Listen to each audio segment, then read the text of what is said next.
Hello, everybody, and welcome back to Astrology and Beyond. I am Tatiana, also broadcasting for ANN Archetypal News Network.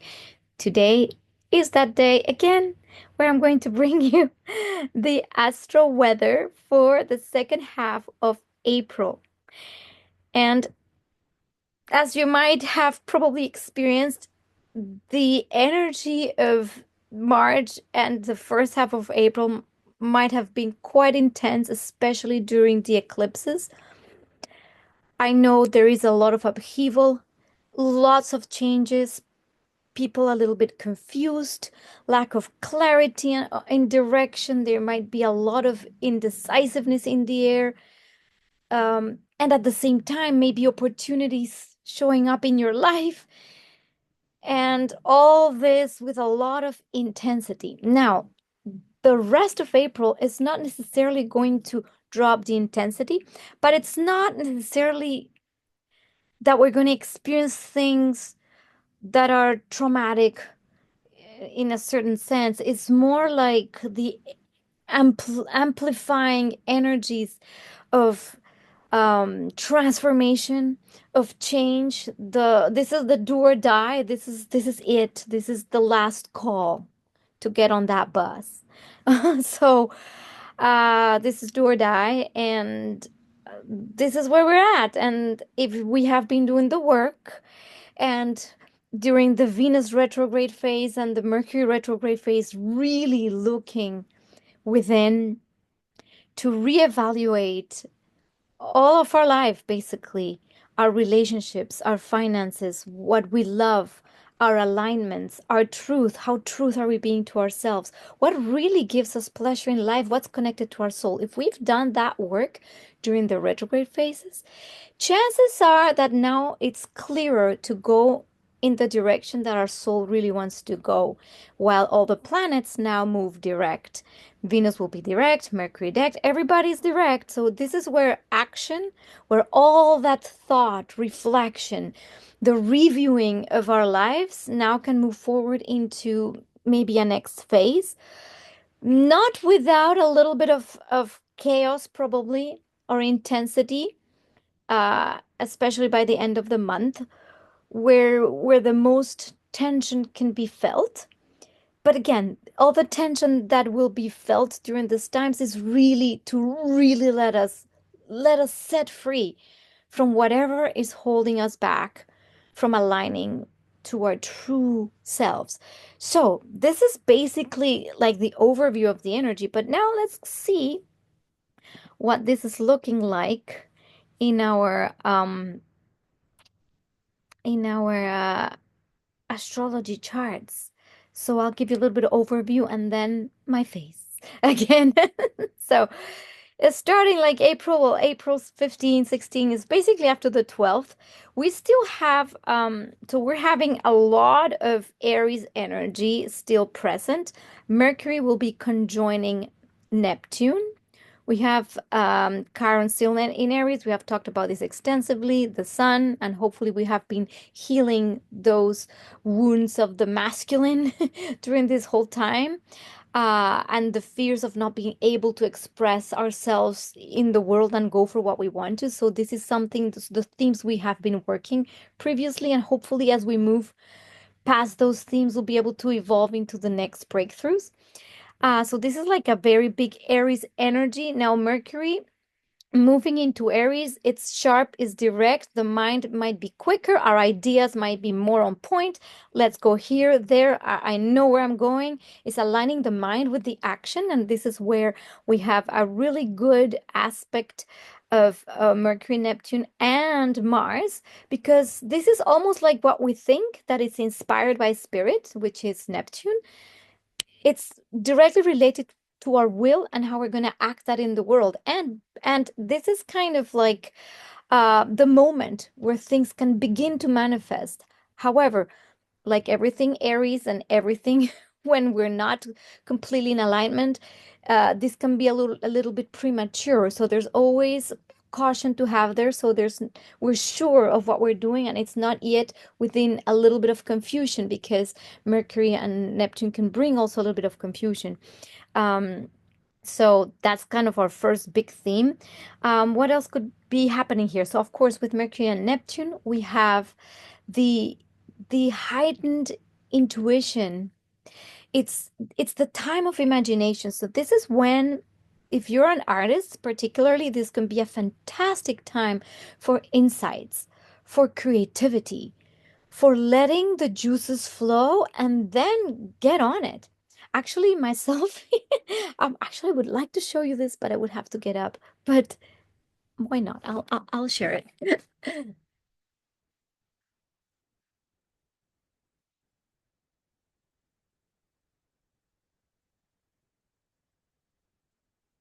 Because while the energies of you were seeing my room, while the energies of Venus and Saturn and Mercury were active or are still active and into this Mercury Neptune field.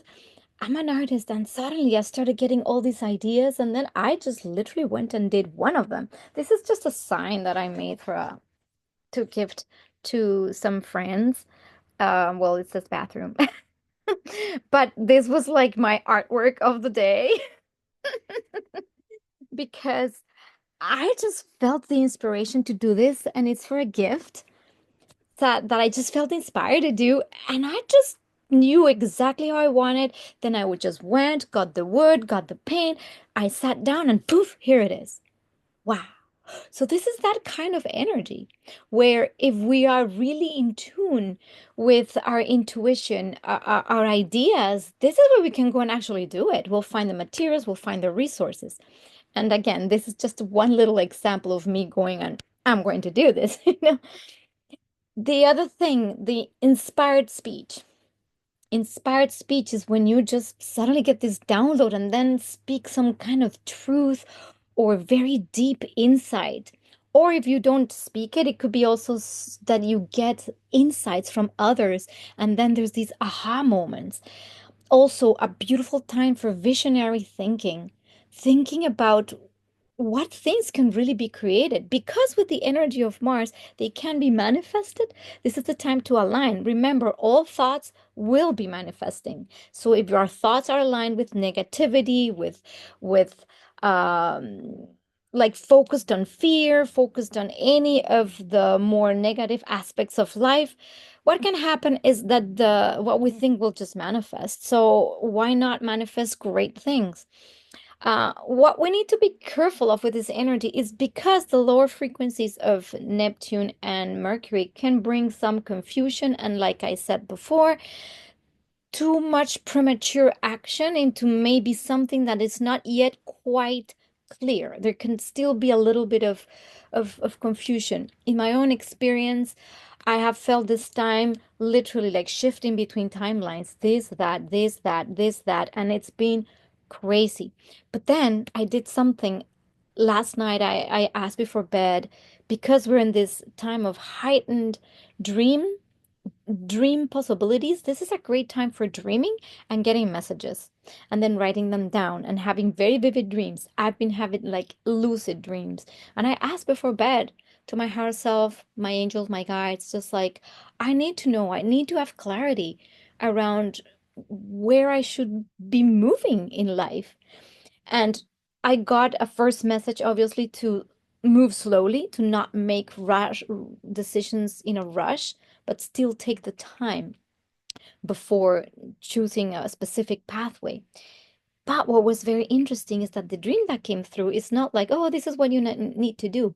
No, no, no. The dream that came through was literally a whole timeline of experience where I was doing something that was completely unrelated to my life, to my dreams, to my desires, to what I love.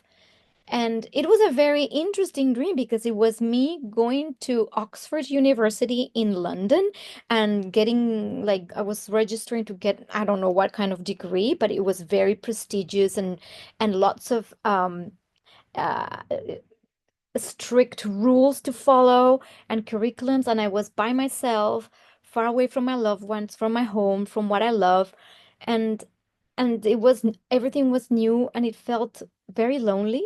this is very Venus Saturn. This is the next aspect I'm going to talk about. It felt very lonely. And for me, it's touching my sun. It's in opposition to my sun, this Venus Saturn. So it's like, ooh. So I felt very lonely and not connected at all, even though it could have brought success and prestige. It's Oxford University. And it's funny because the dream wasn't like British English. It was very strange. But the feeling I got in the dream was that I missed my partner. I missed my beautiful home. I missed the mountains and the trees and my life. Almost as though the contrast from this very stern, demanding, all about success and studying and getting serious, it was reflecting back to me what I'm truly, really connected to. And it really gave me almost the sensation of complete disconnection from what I truly love, so that I could completely see what I love, my home, my family, my partner, the place I live in, the country I live in, so that I could see this with new eyes of a lot of love and appreciation that sometimes I I don't have necessarily, because I'm also sometimes going, oh, could I have a better life? What would I do if blah blah blah, lots of things. But it's almost like, can you really appreciate every little single thing that you have in your life? Look at the beautiful things you do have, and boom, there it was. So it's interesting because the dream time right now, it's crazy vivid. Now let's talk a little bit about this Venus, Saturn, conjuncting the North Node. This is going to be present the whole time, this chunk of time.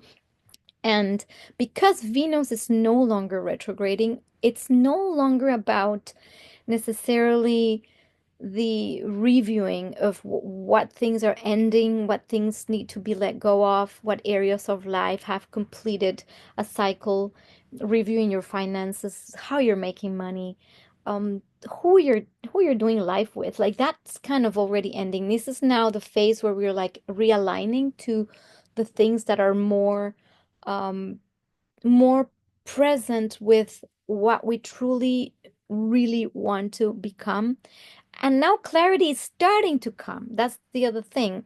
And not only clarity, but inspiration. Inspiration really is being in spirit. So, what's going to be really also very interesting is that there is time also, because there is a sextile to Uranus. There seems to be some kind of new connections, maybe new friendships forming. Maybe that person you met the other day. Now it's like reconnect back to maybe that person you met a few months ago, that you felt some kind of newness or a desire to engage with, but it was not quite right, because during this sextile, there seems to be this new possibilities, new avenues for more freedom, for more expression. And also it's it's like getting out of the old and bringing the new, but all at the same time. And also maybe recommitting, because Saturn and Venus can also mean commitments. Commitments, and it's the recommitting to what really works, to the people that you are really in alignment with, to the values that you're really in alignment with. If there are certain values that you really reviewed, this is not who I am, by contrast you saw it, then choose, because this is a time of choice. Choose wisely and with alignment, with coherence. What am I really aligned with? That values, and this is what I'm moving for and towards, these types of people, the people that I am aligned with these values, which are my same values, the type of work I want to do in the world that is aligned with what I love, and that's how I'm going to receive sustenance, and so on and so forth. So it's really important to to have that in mind during these Venus Saturn in Pisces. Now the connection with the North Node also signifies that as a collective we're also moving towards a more spiritual sense of being. It's almost bringing all those imaginations, all those spiritual thoughts into practice, into a practical, daily, lived heaven on earth, per se. That's at its best, I would say. So, and the destiny is calling through love, through art, through beauty, through compassion, through relationships. It's funny because when we have Venus and Venus, Saturn, there's such a deep desire to connect from the heart to also to people. And I was watching, well, I watched a few videos that are really very beautiful. One was I was watching a video of Pam Gregory, which is a beautiful astrologer that I love to follow, and she was talking to Veda Austin, and Veda Austin has done all this research about water and the consciousness of water, and this is totally in the theme, in the archetypal theme of of Venus, Saturn in Pisces, because the water is crystallizing Saturn to show to show consciousness. It's almost like putting consciousness visually. And Veda has done this beautiful research on how water speaks almost a language that is a very very intangible language, and yet it's like the consciousness of water. It's like mind blowing. So if you want to watch Veda Austin and this beautiful video with Pam Gregory, that will be amazing. And not only that, there was this I don't know if you know about the telepathy tapes. I've been also watching the telepathy tapes, which is about the autistic uh, children or people, and well, people that are here to teach humanity a lot, and they're so connected to spirit. They're all telepathic with each other, connected around the world. It's like insanely phenomenal, these things that we're discovering. And then Veda Austin started using the insights from these autistic people to decode the messages in the water. It's like, okay, this cannot get more Saturn, Venus conjunct the North Node, conjunct Mercury, I mean, loosely conjunct Mercury and Neptune. Like this combo this is like the best expression, archetypal expression of this, I would say. And then the beauty of seeing how much love there is uh, in these aut autistic people, and how much connection there be, and how we can look at these beings with such love. They are so connected to source, so wise, and that's bringing a beautiful light into the planet. So these are the kinds of archetypal themes we will be experiencing as we connect more and more to spirit. On other topics, I've been ultra sensitive to animals, to flowers, to beings. I'm gonna share another dream. I had this crazy dream about these cows, but the cows were like cow people.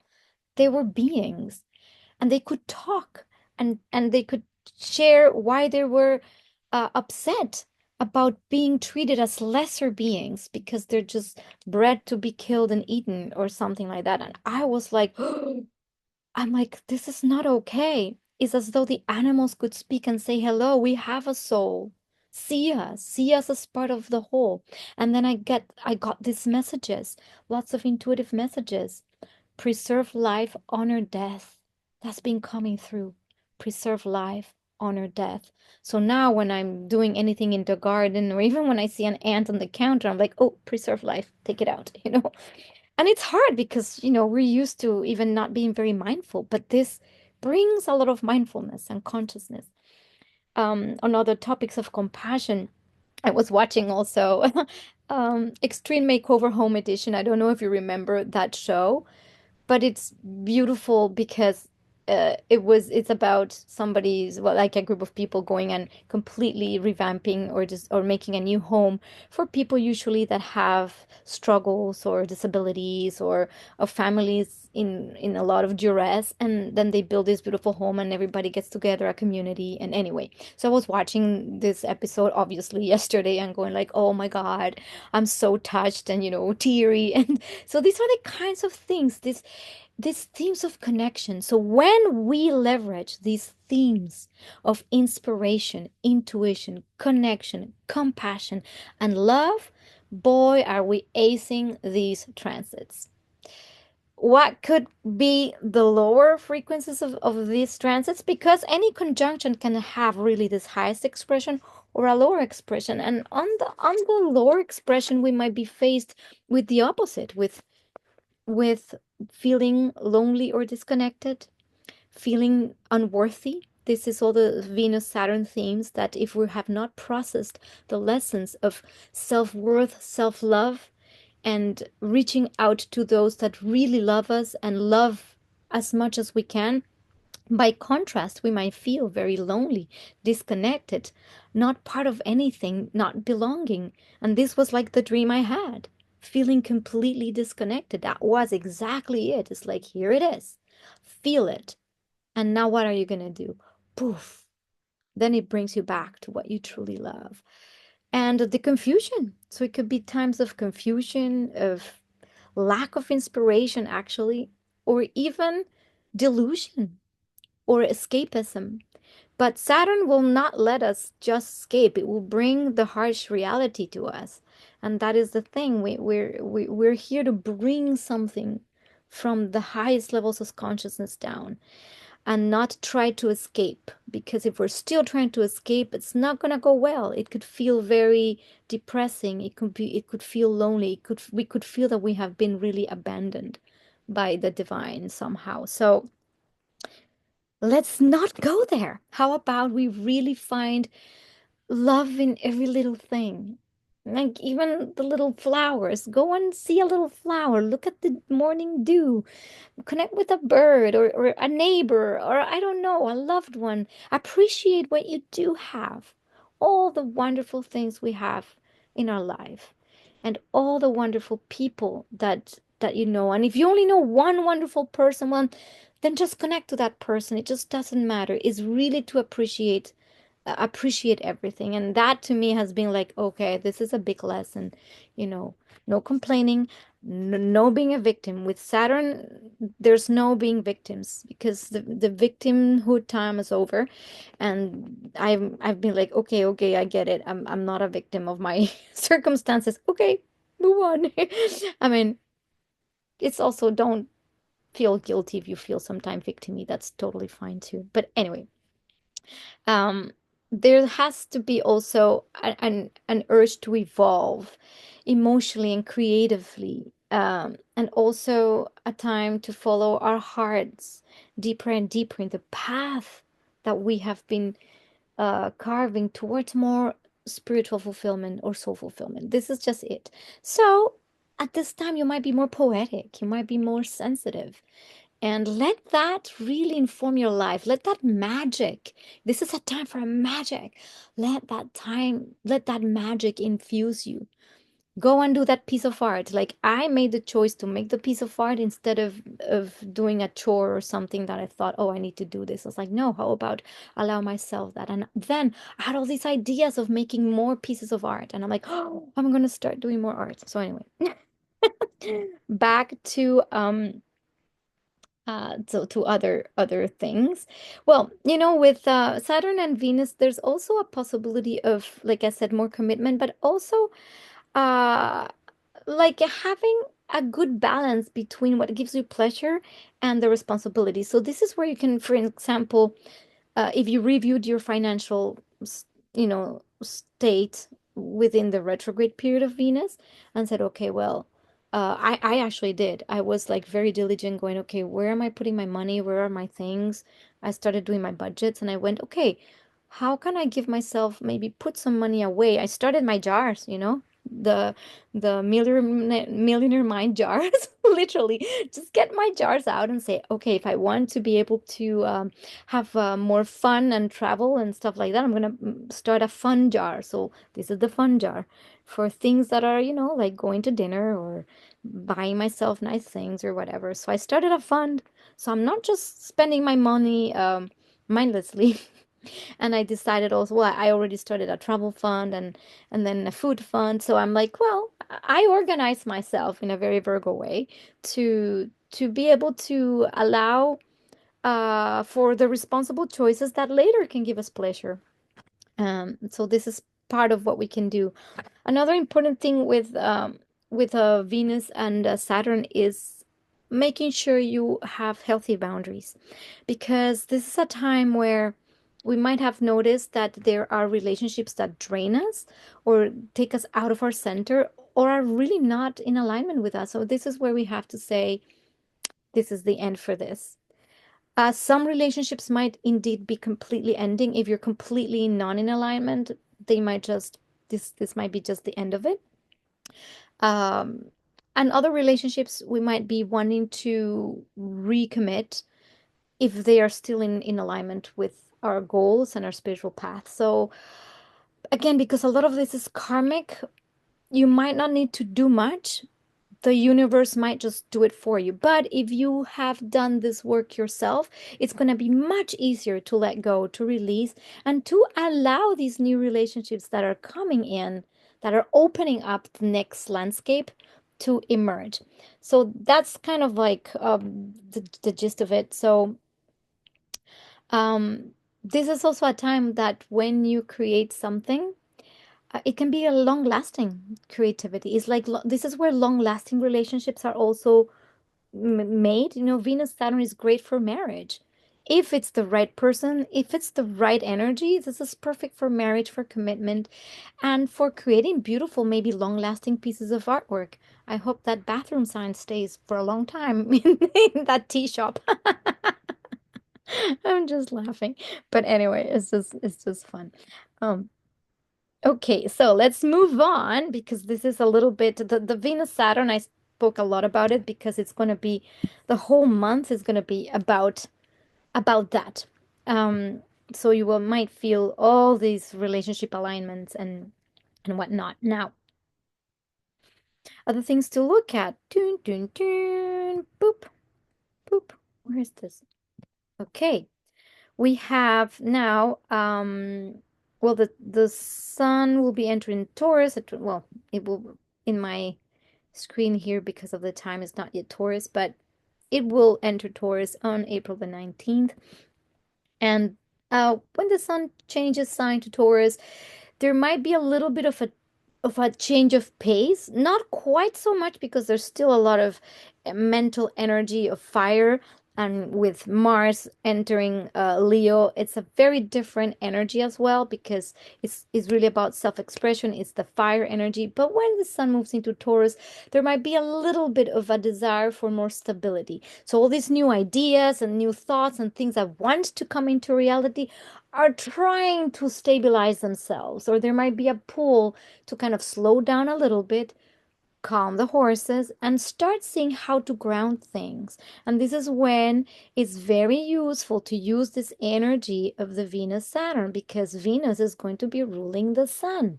So taking your time assessment of what you are really doing and the path you're committing to, and slowing down. You don't have to rush into it. That's the other thing. You don't have to just dive head first. You can start doing small steps, and I think that will be like the best way to deal with this energy. um uh and I mean the same applies. So, oh well, we're gonna have the sun.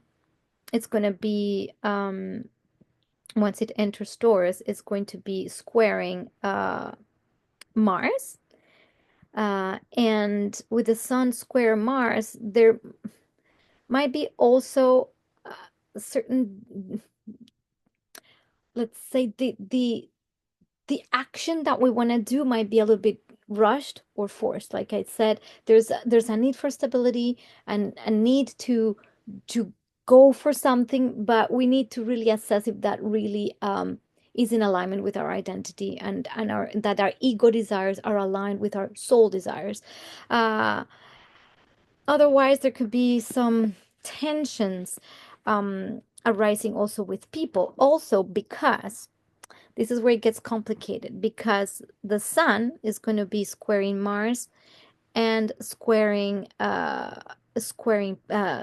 Pluto, and Mars is in opposition to Pluto. So this is the next thing we're going to talk about. This is where it gets a little bit complicated because themes of ego, power, power dynamics and force might be all in the air. So there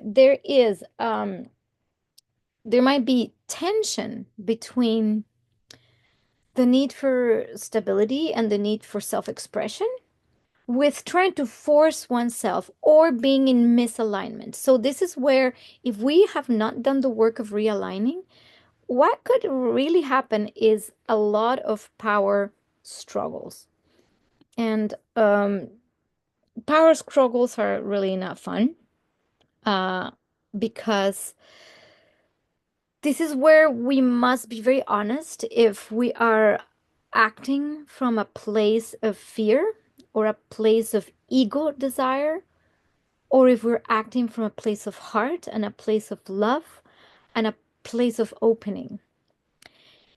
If we're still trying to control, dominate, or force situations, people, places, or attach to things that we do not want to let go, that we're like gripping on or holding on too tight, what can happen is that there's enormous pressure, maybe crisis, lots of conflict with people around you.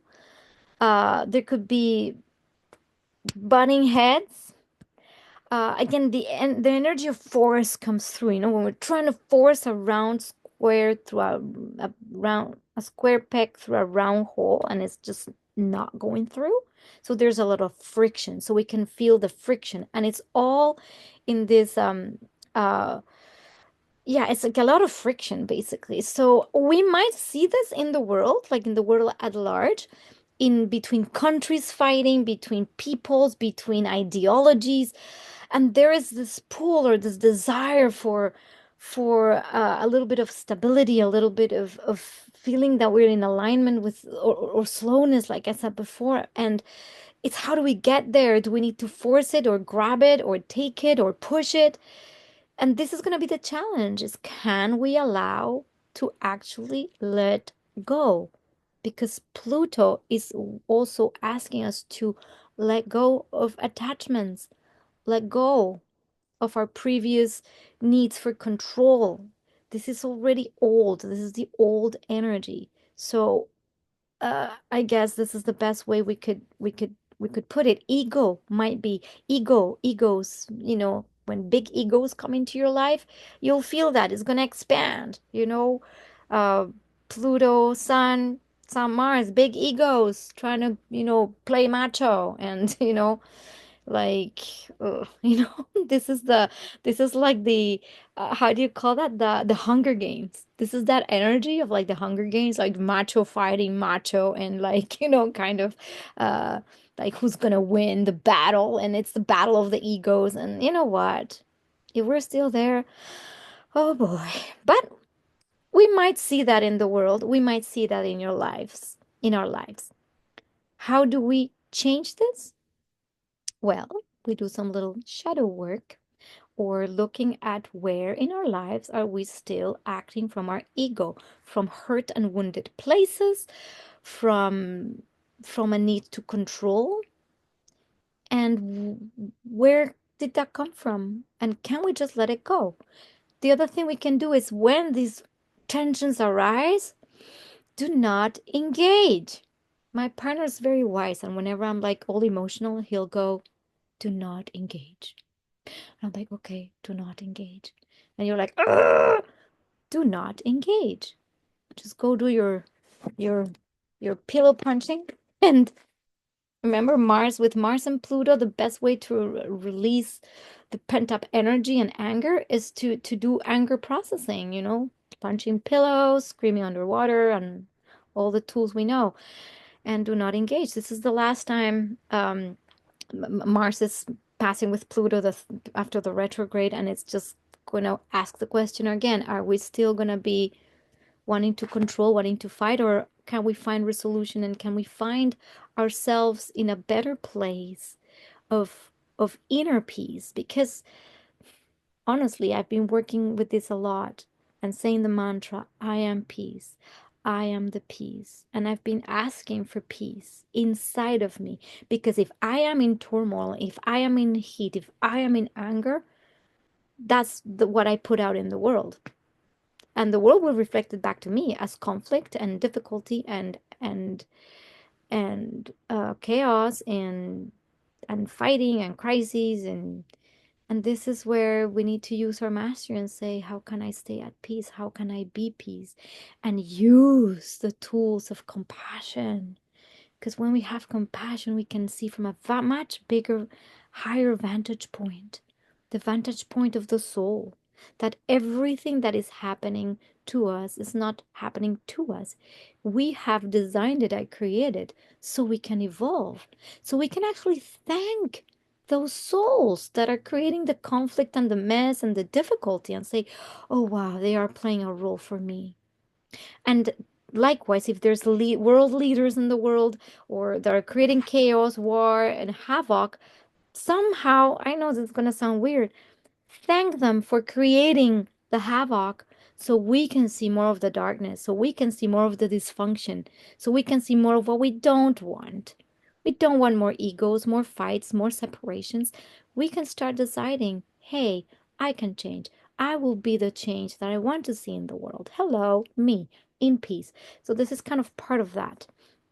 Um, that was a long one, but poof. um, Now we have, well, we talked about the conjunction.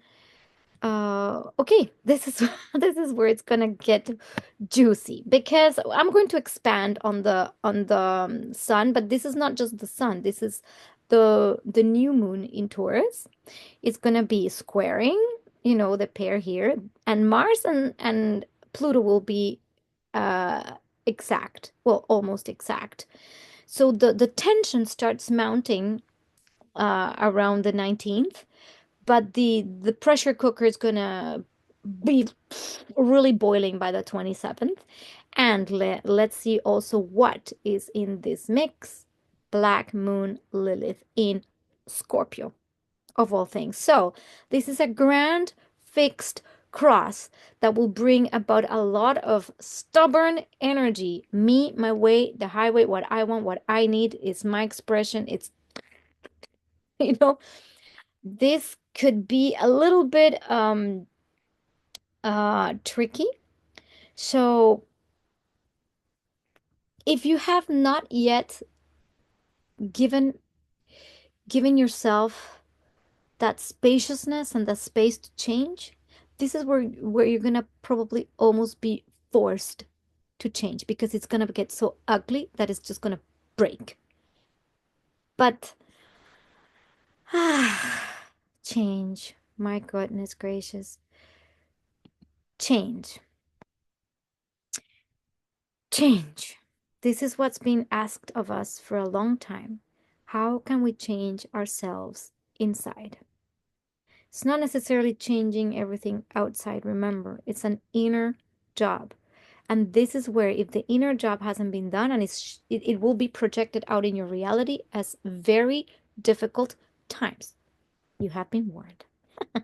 So, and I hope I have worked through it so I don't have to see that, or at least that I have the capacity to rise above the conflicts and stay at peace and say my peace mantra and do not engage until I can more clearly and lovingly communicate what's important. So what's important in this and why the change is needed and where the conflict may lie. So first, this grand fixed cross is a deep resistance to change, and this change has been announced for a while. So this is the time to say enough. It can break. So, but also this is the time where we can have the greatest breakthrough. So let's say that crisis is not always a bad thing. It's just what brings us to that next level. Because finally, if you break free from something that is really outdated, and if you break through a pattern, especially a pattern, and I'm gonna say if you still have patterns of control, of wanting to control things, oh my God, is this one gonna be like difficult? Or assert your will? Like just assert it instead of like be who you are. It's different to be who you are and to assert and impose who you are. It's a tricky one. It's a fine line. Because for some people it's about really control and domination, and for others it's about being so disempowered that the change that is needed is to empower yourself and say, where have you been letting others walk all over you?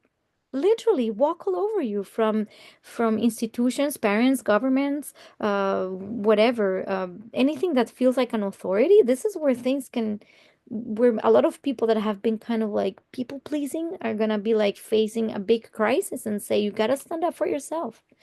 And conversely, those who have been oppressive, controlling, manipulative, and all of that, well, they're gonna be in a little bit of a crisis, because people are gonna really rise up and say, what? It's like rising up to the bullies and going, what you gonna do, you know? And this is where the bullies go, whoa, whoa.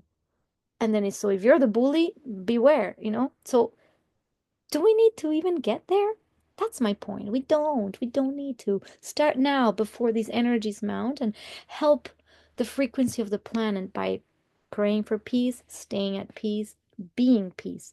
Okay? So this Grand Cross, oh, this is like a stuck energy. It pushes in all directions, and it's forcing us to break through the center.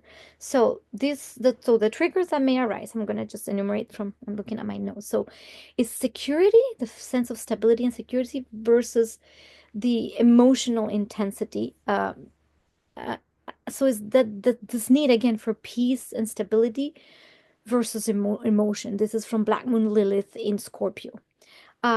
Control versus surrendering, just let it go.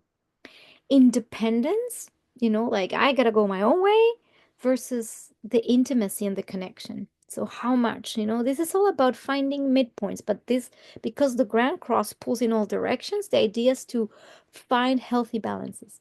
And then there is the authenticity. Who am I? Who am I truly, and can I assert my needs? Versus the image I want to project to the world, and have like a veneer over me that is not real. This is falling. These masks are falling. If you still are trying to wear a mask and go like for any reason, it's not going to work. Agendas, not going to work. So this is a time where, you know what, just say it like it is. Speak your truth, speak with kindness. I can't stress enough how kindness can go a very long way when you're speaking truth. You do not have to stay quiet. You can be very kind and very, very gentle with the words. Um, Even though Mercury in Aries might be a little bit sharp and direct, so something to watch for it, because we're not necessarily, we could be a little bit short. Um, so what to do with this energy? Obviously, some, like I said, some shadow work, some introspection into the areas that we have been repressing. If emotions get very out of whack, I would recommend definitely uh, grounding, breathing, mindfulness, a lot of breathing if you're a little bit out of whack. I know that when I get super emotional, sometimes I even my tools don't work. So look for help or friends or people that can hold space. That's super important. Another beautiful thing is, because we might expect power struggles, it's to, again, do not engage with the power struggle. Try to see how you can rise above it and transform from it. Channel the energy into something creative. Because the energy of creativity is very heightened, again, channel it into art. You don't have to be an artist. Just do something, a doodle, a squiggle. It doesn't matter. Create something so that the energy actually gets moved through you. Also, movement, dance, martial arts is like a very good time for some kind of like Tai Chi or controlled, martial art or something. Especially when Venus moves into Aries, there's gonna be this kind of, it's very martial. It's beautiful for martial arts. But I know you don't have to do martial arts per se, but something like Tai Chi, that's a very yin martial art that you could be practicing to channel the energy. And if you don't know, sign up for a basic course of Qigong or yeah, Qigong or Tai Chi or something like that online. Something that can help you channel those repressed energies into something much more condensed, so you can actually use the excess energy to elevate. Just saying. It's a time to reclaim your sovereignty. So if you have given your power away, This is where you have to draw the lines and say no more. Again, if you feel bullied in your life, this is where you say no more. And unfortunately, there are bullies out there. So sometimes we have to stand up a little bit stronger. And this is a time to break free from outdated paradigms. The outdated paradigms of our societal regimes, outdated paradigms of thinking. This is a time to start embracing new ways of being in the world. And these new ways are already coming to us. They are already opening. So if you already saw that opening, go through it. So who's going to be most affected by this? Obviously, anyone with that's in this Grand Cross. So Taurus, Aquarius, Scorpio, or Leos that are, again, between the, I would say, first and 10th degree. So this new moon will bring a lot of intensity because of that. It might feel really, really intense for Taurus, Scorpio, Leo, and Aquarius people. You are the ones that are being really targeted at this point, whether you have your moon, your sun, any personal planet, or angle, your ascendant, midheaven, descendant, the IC, any of these angles. If you have that, something in your life is really, really begging for change, really begging to break free, really begging for something new, and it might come through that crisis. What I would say is embrace the crisis, really, this is where magnificent things can come out of embracing, precisely embracing crisis. And yeah, so I'm going to leave this oh, where are we? Are we here? Where are we? I lost you guys. Oh no, I'm still here. Um, well, I mean, this has been a lot, so I think I'm going to leave it at this. So, in conclusion, allow yourselves to be connected to spirit through some kind of art. Um, be in a compassionate space. Do not engage. Stay at peace. Do not go too quickly into the new endeavors. Go step by step, but start taking action into those new things that you are seeing that are opening up.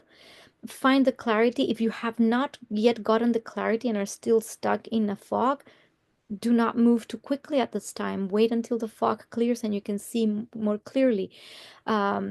Make sure your relationships are like your ducks are in a row, that you have made your peace with your different relationships, and that you are also at peace with the ones that need to be let go of.